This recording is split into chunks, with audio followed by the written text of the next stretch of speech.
বুধবার ছিল নন্দাইয়ের ঘাট কাজ আর বৃহস্পতিবার দিনকে ছিল শ্রাদ্ধ। তো দুদিন মিলে একটা ছোট্ট ভিডিও তৈরি করেছি। খুব একটা বেশি সেরকম ওখানে ভিডিও করা বা কিছু করতে পারিনি, আর করতে চাইও নি। আসলে করাটা আমার মনে হয় না খুব একটা উচিত ছিল যে সবসময় ওরকম ক্যামেরা অন করে ভিডিও করা। ছোটো ছোটো করে কিছুটা ক্লিপ তুলেছি, সেটা নিয়েই একটা ভিডিও রেডি করেছি।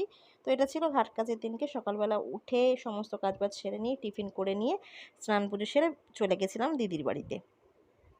তো সেদিনকে আমাদের ওই ঘরে ঘরে আমরা ৩০-৪০ জনের মতো ছিলাম। তো আমরা নিজেরাই রান্নাবান্না করেছিলাম। আমি, ছোটো ননদ, যা আমরা মিলেই করেছিলাম। ডাল, আলু ভাজা আর একটা পাঁচ মেশানো তরকারি সমস্ত সবজি দিয়ে। তো নিজেরাই রান্নাবান্না করে নিয়েছিলাম।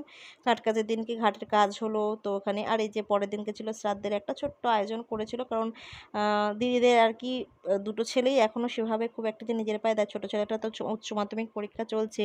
এই সময় বাবা হারালো। তো আর বড় ছেলেটা মানে সবাই পড়াশোনা কমপ্লিট করলো। তো ছোটো ছোটো দুটো ছেলে, তবুও ওরা ওদের সাধ্যমতো যতটুকু পেরেছে বাবার কাজটা সুন্দর মতো একটা আয়োজন করেছিল। আর এটা ছিল এই যে শ্রাদ্ধের দিনকে আমরা সকাল সকাল চলে এসেছিলাম। এখানে ওরা শ্রাদ্ধে বসেও গেছে, আর যজ্ঞ হচ্ছিল। কারণ যেহেতু শনিবার দিনকে মারা গেছিলো, তো কিছুটা দোষ পেয়েছিল। তো আমাদের মধ্যে দোষ পেলে আর কি সেটা যজ্ঞ করে কাটানো হয়। তো এই যে আমার ননদ ২ ছেলে নিয়ে বসে সেখানে কাজটা দেখছিল। ভালোও লাগে না এইসবগুলো দেখতে, তো কিছু করার নেই। যাই হোক, যে যাওয়ার সে তো চলেই যায়, পিছনে ফেলে যায় মানুষগুলোকে। আর শ্রাদ্ধের দিনকে যে ছোট্ট একটা আয়োজন করেছিল আত্মীয়স্বজন নিয়ে ঘরে ঘরে, আমরা যেহেতু আমাদের ফ্যামিলিটা অনেকটা বড়, তো আমরা নিজেরাই অনেক লোক আর কি। তো এখানে এই যে আমার ছেলে, ননদের ছেলে, আমার ভাসুরের ছেলের বউ, ওরা সবাই মিলেই পরিবেশন করছিল খাওয়া দাওয়া। তো ওইসব সমস্ত কিছু কাটিয়ে নিয়ে চলে এসেছিলাম রাত্রিবেলা। চোখ মুখের অবস্থা মানে আমার শরীর ভীষণই ক্লান্ত। আমার গলা সেটা সাউন্ডে বোঝাই যাচ্ছে যে শরীরের অবস্থা আমার নিজেরও খুব একটা ভালো নেই। তো যাই হোক, আর একটা দিন